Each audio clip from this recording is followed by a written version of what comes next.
मान में आप ये जान लीजिए कि English is a very simple, easy language. It is one of the easiest languages to learn in the world. Although we are non-native speakers of English language, we might feel difficult to learn it, we might feel difficult to absorb it, but actually it is one of the most easily learned languages in the world because it itself is not very complicated. It's very simple and very, you can say, it's new language. It's not very old. Latin is old, Spanish is old, German is old, Arabic is old, Persian is old, and lots of other languages are older than English is. So it is, English itself is the collection of more than 100 languages. English अज खुद एक ऐसी ज़ुबान है जो कि 100 से ज़्यादा ज़ुबानों का मजमूआ है.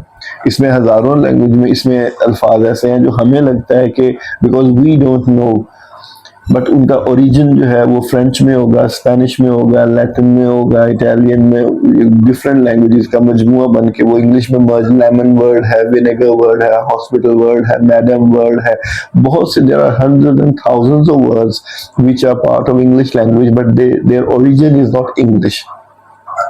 So talking about English as a language, so English or any language in this world has two kind of meanings. दुनिया में कोई भी जुबान जो बोली जाती है उसके दो किस्म के मीनिंग होते हैं. एक होता है लिटरल मीनिंग, एक तो होता है कॉन्टेक्सचुअल मीनिंग. ठीक है, एक को हम कह सकते हैं कॉनोटेटिव मीनिंग, एक को कहते हैं डेनोटेटिव मीनिंग. सिंपल, ये मैट्रिक में भी डेनोटेशन और कॉनोटेशन शायद स्टूडेंट ने पढ़ा हो. डेनोटेशन वो चीज होती है जो लफ्ज का मीनिंग डिक्शनरी ने एक्चुअली बताया है. He is a very rich man. अब यहाँ पे रिच का मानी प्योरली वो है जो डिक्शनरी में एक्सप्लेन किया गया है. He is a very rich person. वो बहुत अमीर आदमी है. ठीक है. He is rich in mathematics. उसका मैथमेटिक्स बहुत मजबूत है. अब यहाँ पे रिच अमीर के मीनिंग में नहीं आया.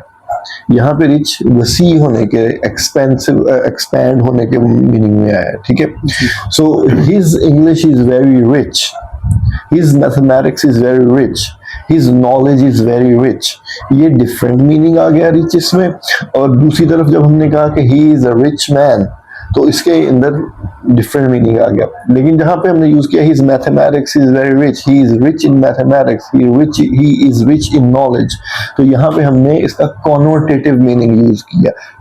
टेक्सचुअल नहीं, कॉन्टेक्स्ट में, कॉन्टेक्स्ट में. ठीक है, वक्त के और हालात के मुताबिक. He is a poor man, वो एक गरीब आदमी है. His mathematics is very poor. So वो मीनिंग किसी भी लफ्ज का जो डिक्शनरी बताती है, जो उसका लिटरल मीनिंग है, जो उसका ओरिजिन बताता है, वो उसका डेनोटेटिव मीनिंग होता है. और जो हम उससे मिलता जुलता डिराइव कर लेते हैं वो क्या होता है, कॉनोटेटिव होता है. ठीक है.